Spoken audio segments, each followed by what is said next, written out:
So, hello. I'm Bruno Rogerie. I work at Criteo. I work as dev lead in the cross-device group. We'll explain what it is about. And, well, I hope you will enjoy this presentation about quite big graph processing. So, what I will tell you about is why do we care about graphs?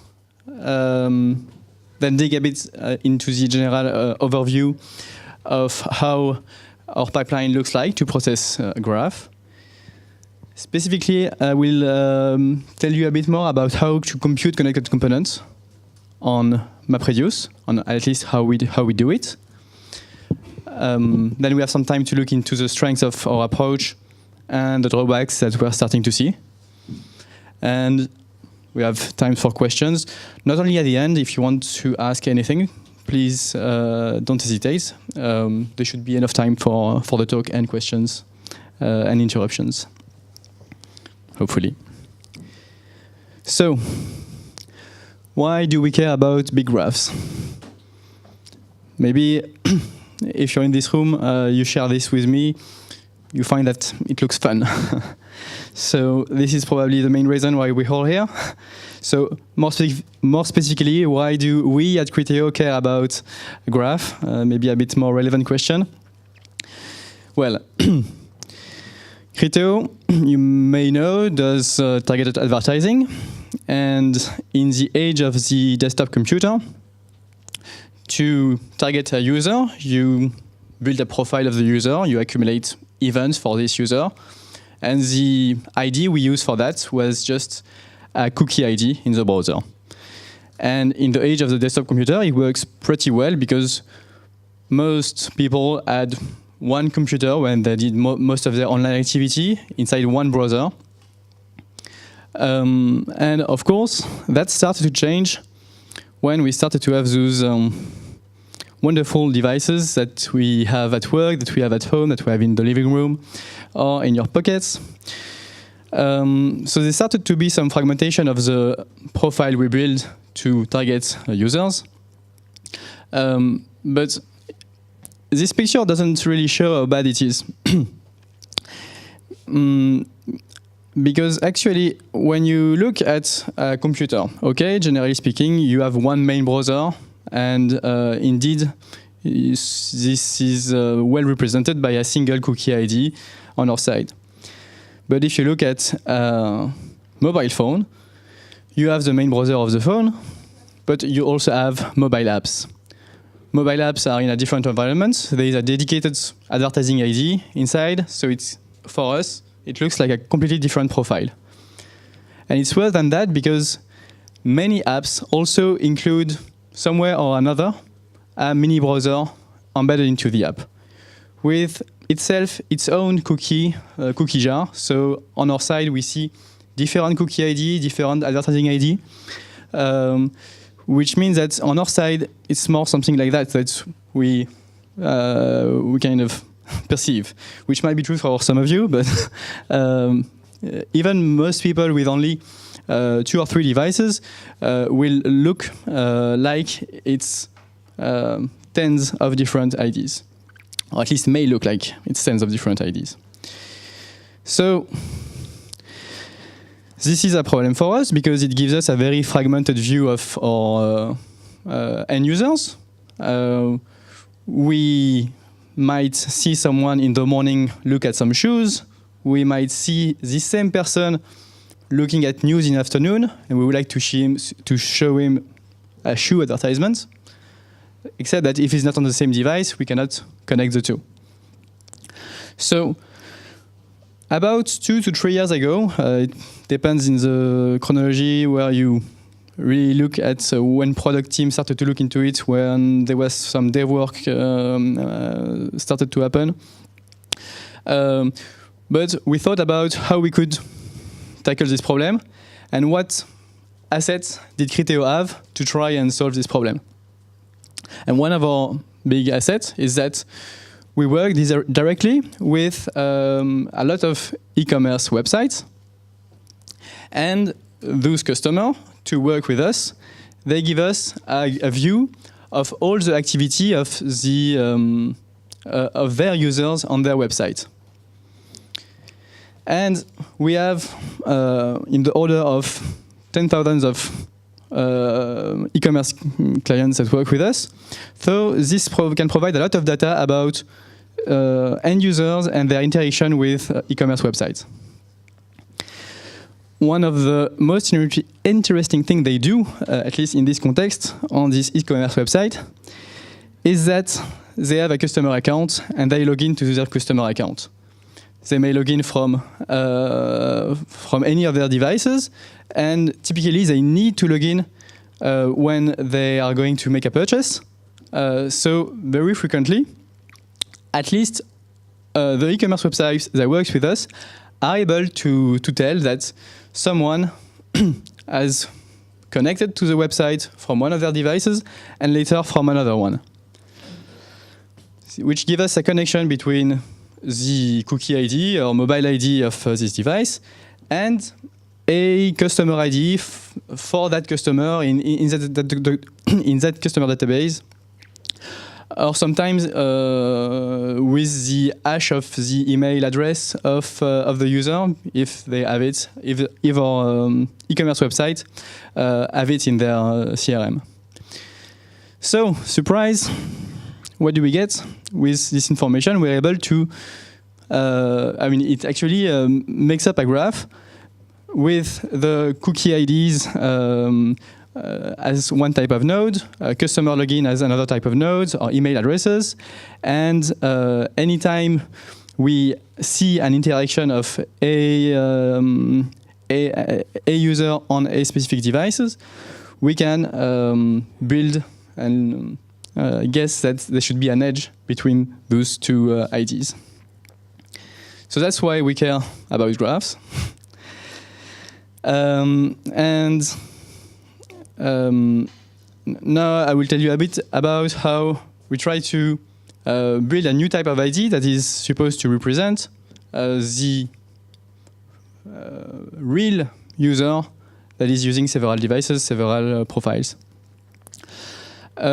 Overall, the process is relatively simple. So first focus on the higher part of this slide.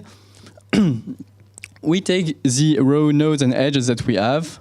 And the first step is that we try to, we do actually want to compute connected components, so which are represented here just by coloring all the nodes in the same components in one color.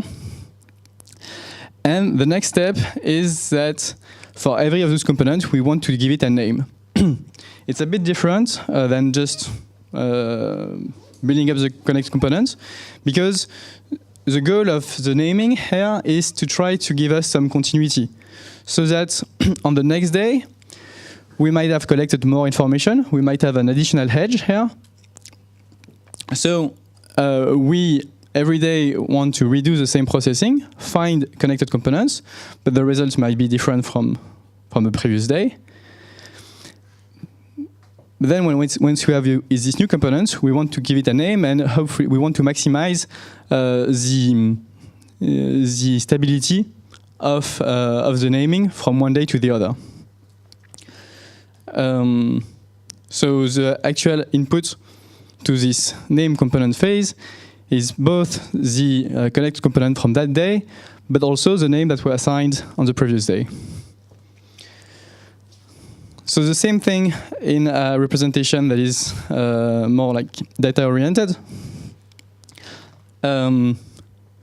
Edges are simply pairs of IDs. The fine component logic that we will dig into, which is actually the core part of this presentation, transforms this into a list where every node is associated to a component ID, which is arbitrary but needs to be the same for all the ID in the same components. And then we have the naming of the component phase. So I will tell a bit more about the naming now, because we will not dig into it in much more detail later. The idea is quite simple. at least the approach that we use, is to make every ID in the new connected component vote for its former name and the name with the majority of votes win, basically. So that's not exactly the whole thing. There's a few tricks to put in place because you want to avoid having, for example, a big component on yesterday that has a name, and then on the next day it splits, and you would end up with two components with the same name if you just apply dummy voting. So there's an additional constraint, which is that to be able to vote, to be allowed to vote in the new component, the nodes in the component that came from the same component yesterday needs to be the majority, needs to form a majority in yesterday component. So basically, here we have two IDs that were in the A component yesterday, and they were the only two, because they are both in the new component. Here, with the third one, they are allowed to vote, and they are allowed to assign their name to the new component. Questions, maybe? Nope. So, now the art of the problem, or the technical content of the presentation, how to compute connected components. So we looked into approaches using the MapReduce model, and there is a whole class of algorithm called hash2 something algorithms. So basically, what all those algorithms have in common is the data model that they manipulate. And basically, what's the data model is just sorry, one line for every node in the graph, with the cookie, with the node ID as the key of the line, and then a component. So a list of other node IDs which are at least connected directly or indirectly with this cookie ID, with this with this node ID, potentially including itself. And all those algorithms start by assigning, initializing this data model with all the neighbors at distance 1. There's a few variants that do it otherwise, but to give you a mental model of it, you usually start like this, and then we're going to have rounds of MapReduce operation to complete and grow this this list of nodes or these components. So the variants of these algorithms are because you can have several strategies during the map and the reduce phase. So it can be a bit confusing because the algorithm that's the logic that is used during the map phase is called hash, but it's nothing to do with actual, hashing, SHA-1, MD5, whatever, SHA-256. It's just how you explode one line, so one node IDs and its list of, so its components until now, into several lines. So for example, the variant that I illustrate here, it's the hash2all algorithm, which is going to be the most verbose one, where you basically do the full explode of the components and send to every node present in the list the full list. There are some variants to try to send less data, but this is the hash2all example. Then in the reduce phase, you have a merge algorithm, which can also be a bit different depending on the variant, but typically it's just a merge of all the lists that have been received. So, generally speaking, any variant does a hash during the mapping, a merge during the reduce, then does several rounds of this until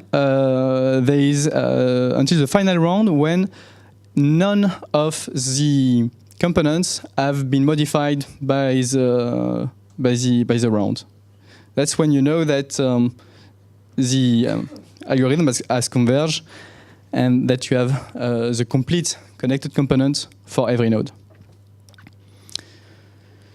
So I will not go into the details of all the variants here, but what's interesting is that you can see the main complexity characteristics of the variants expressed in terms of the maximum component size, so that's the size of the biggest connected component in the graph, the diameter, this is the diameter, which is the maximum distance between two nodes that are connected, and the total number of nodes and the total number of edges.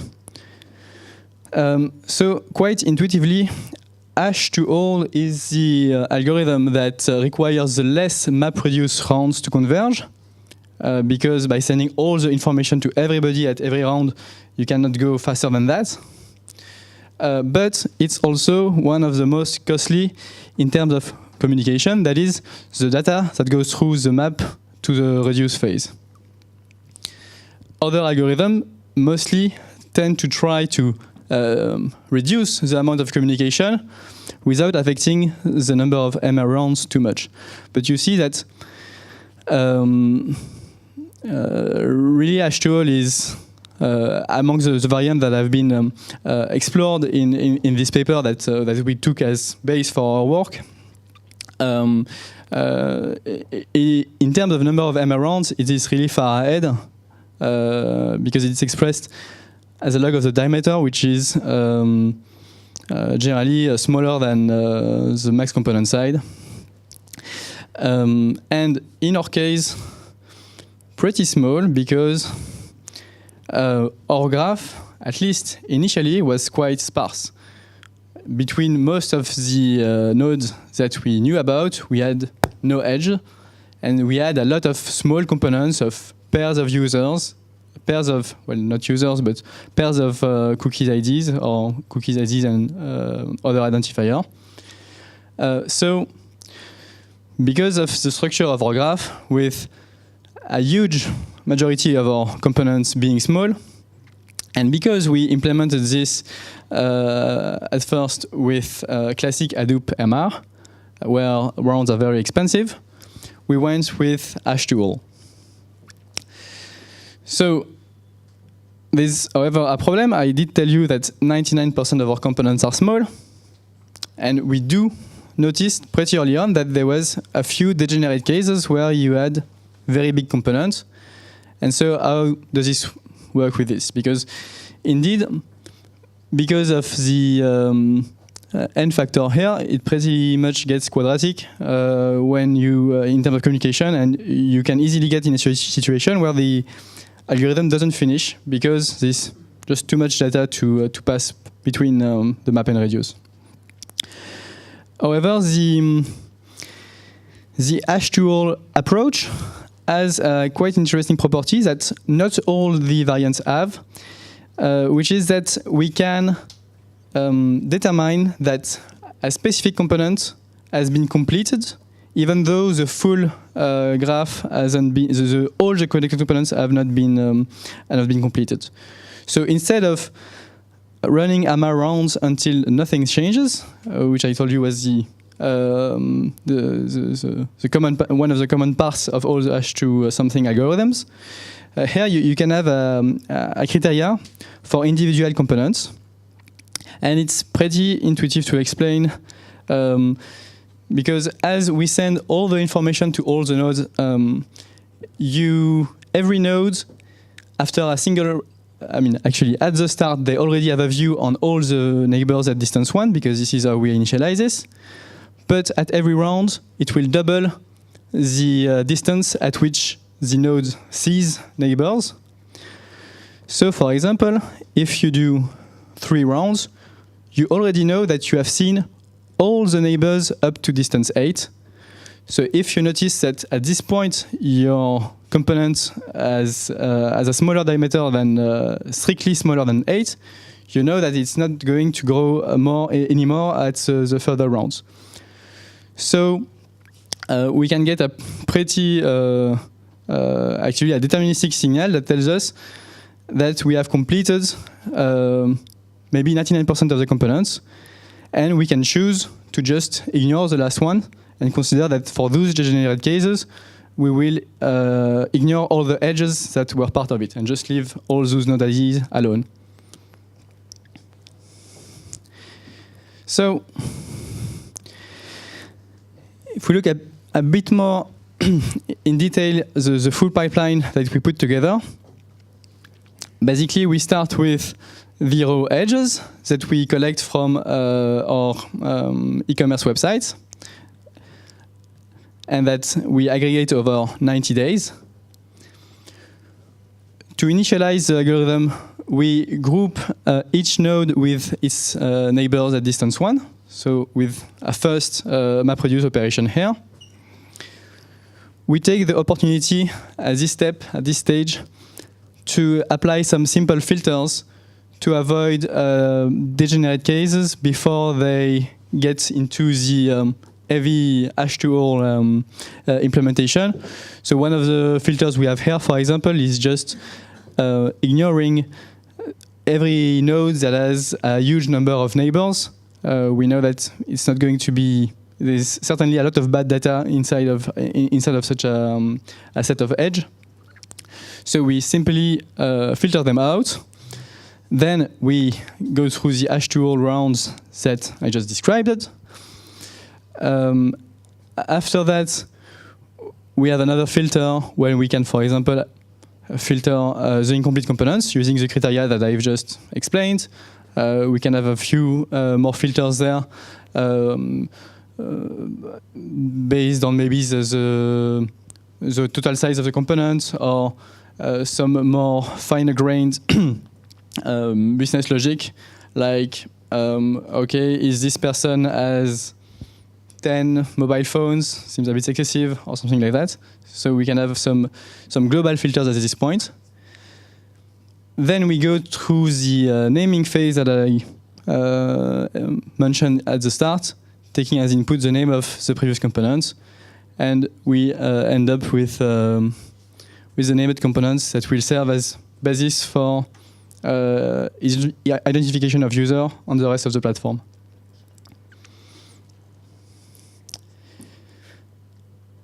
So, mostly from our experience, what has gone well with this approach? We have started using this architecture about 2 years ago, and it scaled without serious problem on our Hadoop cluster from 200 million nodes, that is basically the number of nodes who had at least one edge, to today 1.5 billion of such nodes. We are today ingesting every day more than 200 million match events, additional match events every day. So not all of those generate unique edges, of course. We get a lot of repetition, but using our MapReduce pipeline basically to handle this works pretty well. Another advantages is that, especially 2 years ago, is that it just required basic MapReduce, basic Hadoop MapReduce, which I mean, as much as it's difficult to set the word mature technology next to a big data technology, today is one of the things that has been along for quite some time, and that we're pretty confident, and we were pretty confident to use at the time. And overall, it's a great fit for cases where components are supposed to be small and are small. But as this last title subject, this is actually the problem that we're starting to see now, is that we accumulate more and more data, but it's not like there are more and more, or at least not as much, additional users and persons on the planet. So because there is some share of bad data that we cannot easily identify, our graph is becoming denser and denser. And it starts to be really difficult. I mean, not difficult, but the large components that earlier I said were only 1% of the graph, they become more and more commonplace. So this is like such a component of about 1,000 nodes. Actually, we started to notice first the outliers were components of 100 and 1,000 nodes, then a million, and then now a few million.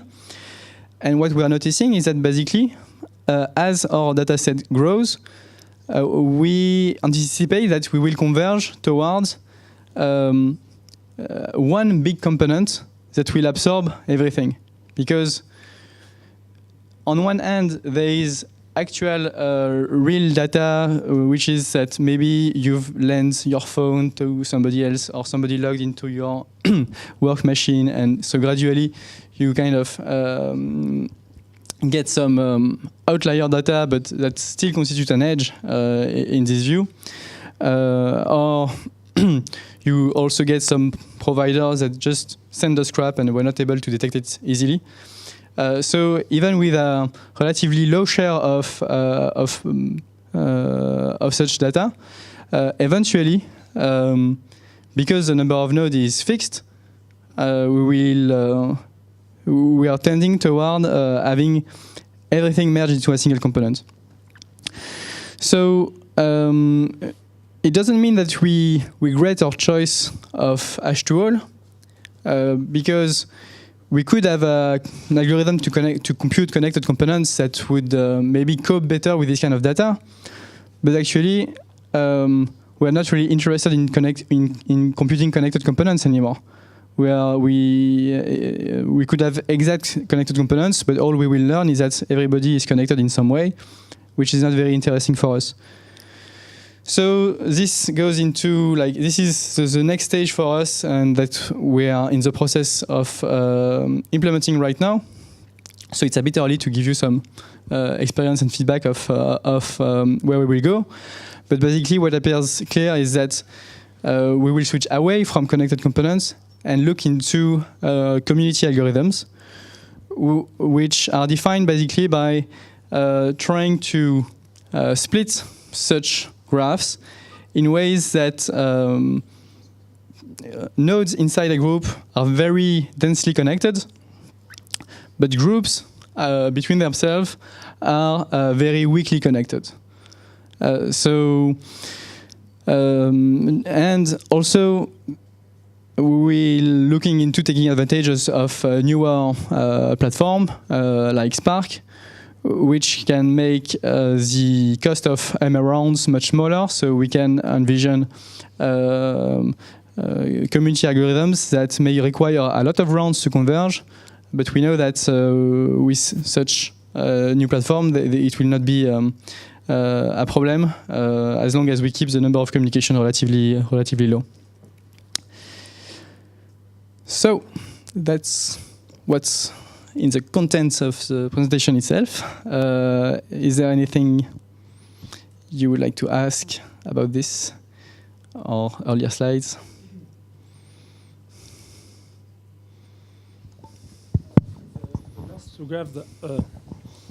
The last graph that does it represent one user or many users?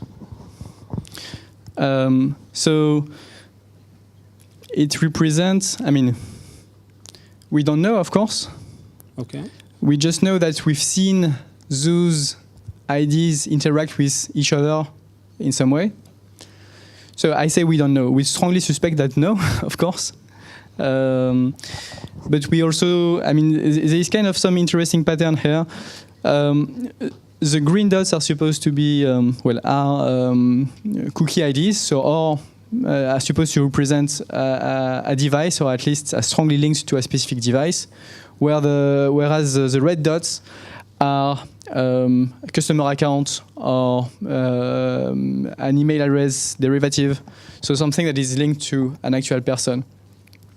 But we see, for example, such kind of pattern here. Maybe this is correct. Maybe this is someone that is indeed connecting to a lot of different e-commerce websites, so he has several accounts. This is completely probable. But still, he seems to have never connected from any other device. So maybe this is just a provider that is sending us many different IDs for the same browser because they have a faulty integration or something.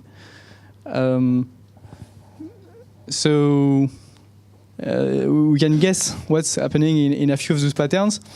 We're pretty sure it's not indeed a single person. That's for sure. Especially as I said, this is about 1,000 nodes in this cluster here. But we have structures like this with up to 1 million nodes in some platforms. Hello. So many thanks for sharing this with us. And my question is, have you tried some native graph database instead of using MapReduce? And if any, can you share an experience of yours? So we have tried several things after starting to implement this, because this we knew we had the infrastructure at hand and we wanted to have a prototype running fast to clear ago. But depending on the use cases that we had, we looked into different solutions, especially we looked into GraphDBs, but more in terms of what we would offer in terms of analytic service, which is not at all actually the point of the pipeline that I show. This is a pipeline that leads to, it prepares the data so it can be used by the production platform. So mostly one of the main actors there is Neo4j, and we had a few prototypes on this. Actually, it's pretty difficult to scale it to a bigger machine. So it's not so much a problem that we have many nodes. It's more that we have a problem where we want to associate a lot of data to the nodes to make for interesting queries, interesting analytics. And this is difficult to store on a single server. We thought about trying to sample the graph, but to make a significant sample, I mean a meaningful sample, you want to first extract connected component and then sample the connected component so that you either put it completely in Neo4j or not. And we started looking into a pipeline to do that, except that as we saw that at this point our graph was starting to become a single one, it was not anymore a practical way to shard the graph. So maybe we will go back to this once we have a way to have communities that can be sampled and sharded. So now looking into the pipeline itself, as I told you, we have a new project to try to compute communities. And for this, we have investigated some more specialized frameworks like Giraffe and Graphics, which is basically part of Spark. So, like the latest news is that we might be going with Spark, maybe helped a bit with Graphics. Also because Spark has become relatively mature at Criteo, we have a team to support its deployment. But the performance is quite encouraging. Okay, thank you. Unfortunately, we're talking about dropping the graphics module from Spark. So if you ever consider trying it or benchmarking it, would you consider continuing on like making it survive? Because as member of the Spark community, we're facing a big problem continuing this project and finding people committing to it. Is Criteo ready to do something like this with the community? So that was the latest news, right? I mean, it's been a while. It's been a while for like 6 months. We've started talking about dropping Spark a while ago, but still, people are using it. So it's graphics, yeah. People are still using the graphics library seems to be pretty small actually, and we looked into actually using pure Spark, and I think our current plan is to start with a few of the graphics components, and as soon as we get something running, maybe see whether we want to keep the graphics implementation or improve it. But graphics is very small. It's just a kind of a kit to Pregel. Sorry, it's a connector to Pregel. Yes. So when you compute your components, you're actually using the Pregel API to run the computation. Yes. So the thing is that we might not be using the full graphics stack. Mostly we are using the RDD API, but graphics provide us some help to partition the RDD efficiently for a graph. Okay. So that's indeed with a custom hashing partition. You can rewrite the yes, exactly. So that's why I said maybe we will start with the graphics one and easily change it to something better or even to the same, but maybe homemade. We are not we are not locked with it anyway. Okay, thank you.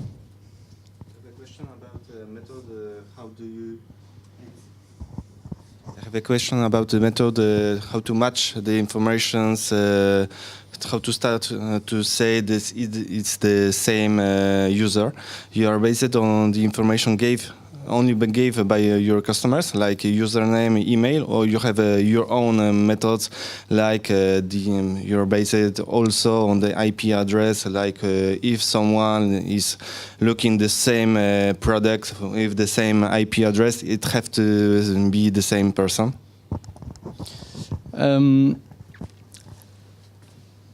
So we started adding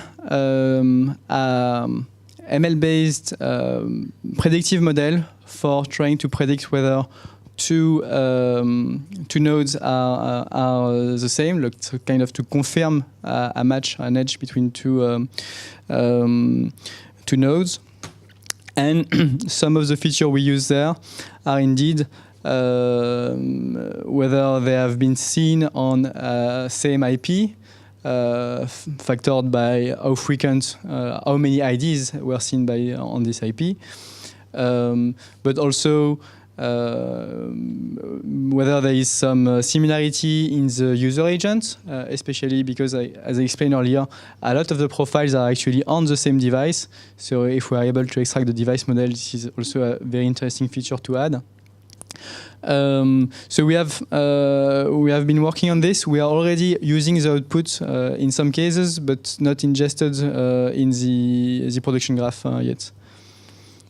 And it's but it's quite challenging to build a predictive model for this because you have very little or not at all ground truth data. So what we have currently is a rule-based approach.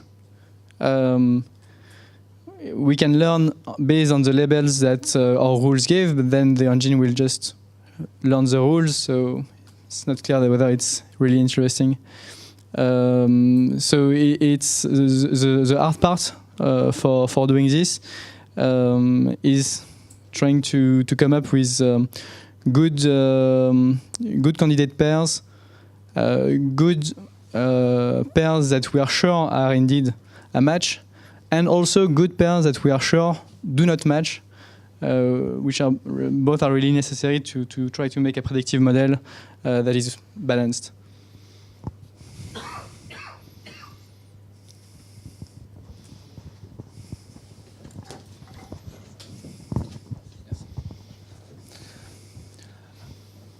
I will maybe say some bullshit, but did you try some other kind of representation? For example, your red node.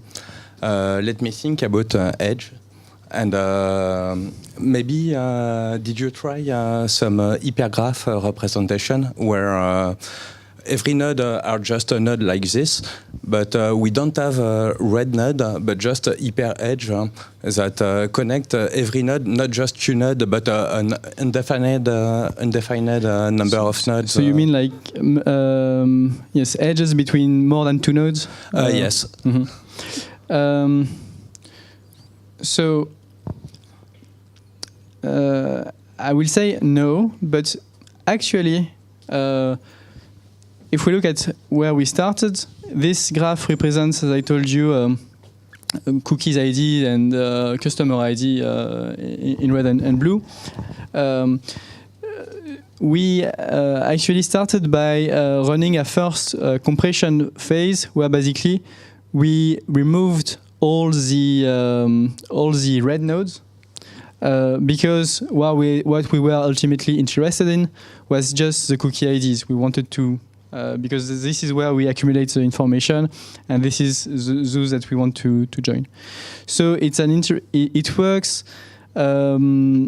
It greatly reduces the number of nodes, of course. It greatly though increase the number of edges, and in terms of implementation, as far as I thought about it, switching to hyper edges doesn't let you represent the data with less memory, right? You still need to store the same information, so it doesn't reduce. You basically continue to use just edges pairs, but it means that for I don't know, like if you had one customer ID, I don't see one here, but that was connected by four cookie IDs, you end up with just 4 cookie IDs, but instead of 4 edges, you have 4 factorial, I guess. So it gives a lot more edges. It was interesting because our H2all has a complexity that depends on diameter, so you greatly reduce the diameter. However, we are now also interested in the intermediary nodes because we find that our customers like to be able to give us a list of IDs and ask us, hey, can you target those people as a group? So we need to keep them around in the graph. Now, in terms of what we are going to do next about community algorithms, some of those have such approaches where you have an iteration and then a compression round and then another iteration on top, like Louvain, which is one of the most common community algorithms, works like that. So I think maybe it looks like what you were talking about. Again, this is not done yet. Thank you. Do you have some width on the edges to maybe represent how often a user is being seen on a device? And if you have that, do you use that to expire some edges in case maybe which may represent some outliers users? So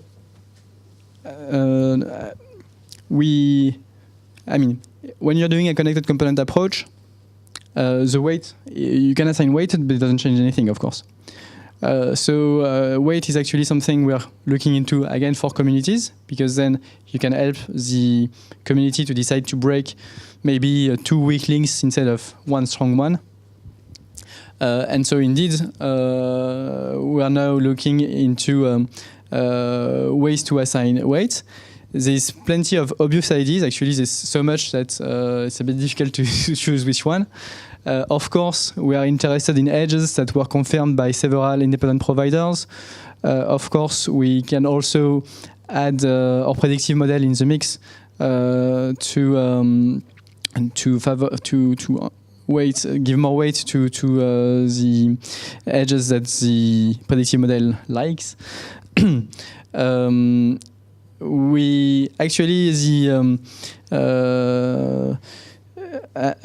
in that range of ideas, one thing that seems really the next step would be to try and see if we can inject some negatively weighted edges, so that when in a single component you see that you have, I don't know, different email addresses, you may want to put in negative edges between them to encourage the algorithm to try and split them into different groups. But not all community algorithm can cope with that. Can cope with that. So it's not likely that it will be our first focus. And what other ideas we have for wedges? While we don't have weight on the edges right now, some of our applications do not use directly the component ID as identifier, but instead still use the cookie ID, which means that, for example, if we want to know for some person how many times he has visited the homepage of some store, we will look at its main or the cookie ID he has, and then we might want to look at other nodes in the same cluster. But to avoid looking at all the nodes in the same cluster, we implemented some ranking to put the nearest nodes first and the one that have the most events associated to it, so that we can have approximate answers for the whole cluster, but looking only at a couple of other nodes.